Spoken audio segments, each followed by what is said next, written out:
voter ID उहाँ चाहिँ उहाँ हुनुहुन्छ तपाईले भोटर आइडी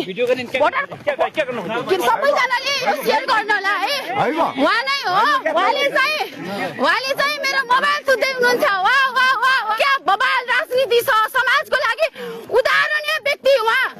कुनै विद्यालयको शिक्षक पनि हुनुहुन्छ र राजनीतिक दलको अग्रज नेतृत्व पनि हो है उहाँ चाहिँ फेरि सबैले याद गर्नु होला रणबहादुर साई त्यसैले 5-6 वटा त्यो कार्डहरु लगेर भित्र भोट हालिरहेछ भने त्यो निगरानी गर्नुस् है तपाईले निगरानी गर्नुस् है 4-5 वटा 15-20 वटा भोटर आइडीहरु लगेर भित्र गइराको यही बुवाहरुले भनिराख्नु भएको छ तपाईले भोटर आइडी भित्र लगेको हो ल्याउन फर्म म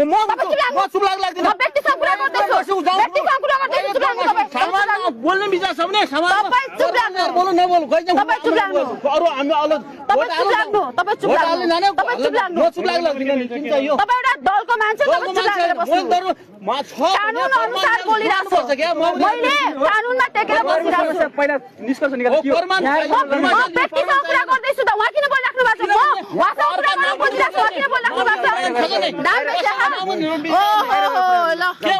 नमस्कार यति बेला चाहिँ म जाजरकोटको कुसे गाउँपालिका वडा नम्बर 4 को यो मतदान केन्द्रमा छु र यहाँ एउटा कुनै दल भित्र आबद्ध भएको एउटा चाहिँ स्कुलको प्रधानाध्यापक पनि हुन् र कुनै दल भित्रको चाहिँ नेता पनि गरिराखेका छन् त्यस्ता व्यक्तिहरू यो मतदान केन्द्र भित्र गएर आफूसँग भएको आफ्नो गाउँ टोलमा भएका ती भोटर आइडीहरू भित्र लगेर